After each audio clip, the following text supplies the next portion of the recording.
You asked, and I read. What are Fragrancenet testers? Hey y'all, how's it going? Joe here. I placed an order of nothing but Fragrancenet testers so that we could check it out and I could break it down. So the plan for today is we'll work our way outside in, starting with the box and ending with the fragrance. Quick note, I have already sprayed these fragrances just so that we can have a little bit of the dry down. So you'll see that it's already been primed, but I can assure you that they were not primed when I first sprayed it. So they are completely new. Now, with that out of the way, let's answer a few quick questions. Ashley commented, I checked out Fragrancenet for the first time and I was surprised to see that they have an option for tester. I'm curious to know if it's heavily tested or slightly used. Do you know? Thank you, Ashley, for that wonderful question. And I had this misconception too, where I thought, hey, even if it's been worn, I wouldn't mind saving a few extra bucks. But no, fragrance testers are not bottles that have been used or tested out. Tester bottles are specifically packaged similar to this in a way that they're meant to be used on a fragrance counter on display in store. So the bottles you see on display at Macy's, Ulta, Sephora, any other type of fragrance store are testers. Next, Ashanti commented, also at the end of my order it says the cologne was a tester. Does that mean it will come like finger size tiny? Because it also said it was a 3 ounce and that's the size I want. Again, thank you, Ashanti, for that wonderful question. But what you're thinking of is more in line with a fragrance mini or a sample vial. These are smaller, finger-sized samples that you can try out. But no, completely different from testers. Thank y'all for these wonderful questions, and like always, I'd love to hear y'all's feedback and I'll do my best to get back to y'all. I have 3 fragrances that I've purchased at both Fragrancenet and at full retail. I have Bad Boy by Carolina Herrera, Jimmy Choo Man, and Mont Blanc Legend. Like I said, they're manufactured to be put on display, which is why you can save money. They'll be put in these cheap cardboard boxes. You can literally it's just a thin, plain cardboard box. And they can come with minimal labeling. Also, these aren't the only types of plain boxes that they can come in. I've also seen them in plain white cardboard boxes, or apparently they can come in boxes like these where they look similar to what you would buy at retail, just much more bland and without the same finish. So you can just see that this is very plain, not glossy, not shiny, like you would get from the retail Bad Boy box. Next, testers may or may not come with a cap. I've been lucky and all the testers I've purchased so far have come with caps, so I guess I lucked out. But keep in mind that yours may not. Again, this is another way that manufacturers cut costs, because when they're being put on display, people are just going to grab the bottle and spray it on a test strip. There's no need for a cap. It doesn't make sense to include the cap. Now, something that you might like that I personally think is cool as a fragrance channel that can be included with these testers are these manufacturer stickers that give note breakdowns and tell you a little bit more about the scent. Personally, I think this is pretty cool and definitely a nice thing to have as a fragrance channel, because I can look like I know what I'm talking about.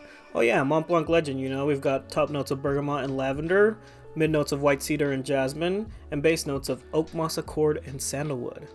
And look at that, I look like I know exactly what I'm talking about. So now for the good old sniffer test. I've got some strips here just to do a quick comparison for y'all, and remember I also have the dry downs here. So tester, Carolina Herrera Bad Boy. Great atomizer on this thing. Yeah, so I pick up those peppery notes, that cacao and tonka bean, and the woodsiness comes right off of the test strip. And here's the full retail bottle that I bought from Ulta. Completely missed on the first one. And yeah, I pick up that cedar, that pepper, the cacao, and the tonka bean. The openings are super similar, and here are the dry downs, and it just settles into this nice cacao bean and tonka bean. I mean, they're the exact same. Up next, we've got Jimmy Choo Man, and here's the tester. And here we have the retail bottle that I bought from, where did I buy this one from? Oh, I think I bought this one at Ulta as well. And you won't believe this. They smell the exact same. It all smells the same and they have the same longevity. And finally, for a good measure, Mont Blanc Legend. Here's the tester. And here's the bottle of full retail. I mean, yeah, right off the opening, I pick up those notes of bergamot and lavender. right away. I mean, they both smell fresh, they both smell great, they smell the exact same, they're pushing out the fragrance the exact same. I mean, it's 1-to-1. I mean, they're legit. And yeah, I get that white cedar, a little bit of that sandalwood, and still that lavender. I picked these 3 different fragrances up because I felt like they were different enough to where I could make a fair comparison. Obviously, I can't buy all the testers, but Bad Boy is a little bit more spicy with the pepper and a little bit darker and richer. Jimmy Choo Man is, you know, kind of your casual, everyday wear, clean fragrance. And then Legend is your freshy type of fragrance that's very brisk and bright. And I felt like that was a pretty decent range, so y'all let me know, but they smell the exact same, y'all. But if you're worried and you still have your doubts, I completely understand.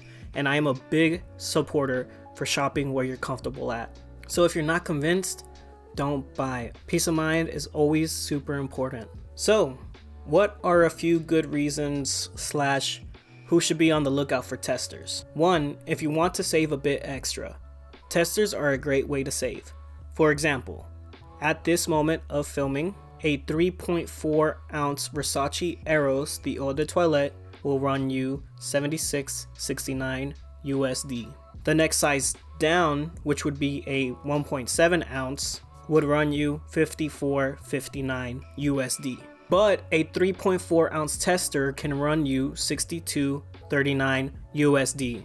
So to compare, you're saving $14 for the same size fragrance, or another way to think about it is you're only paying $8 more for twice the amount of fragrance, as opposed to paying $22 more for double the amount of fragrance. 2, if you display your fragrances.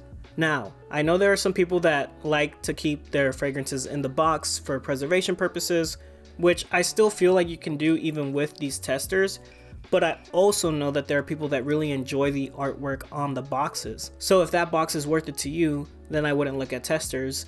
I would just buy the full bottle with the original box presentation. But if you take your fragrances out and you throw away the box, then I would check out a tester.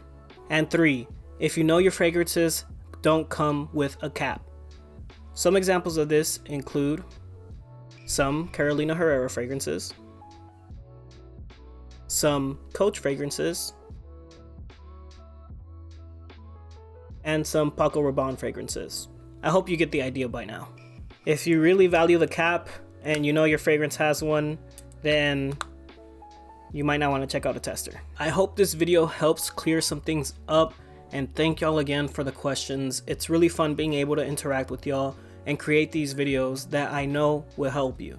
Like always, thank y'all so much for stopping by, and if you found this video helpful, please drop a like and subscribe to keep up with more content like this. Let me know your feedback in the comment section. Do you trust testers more?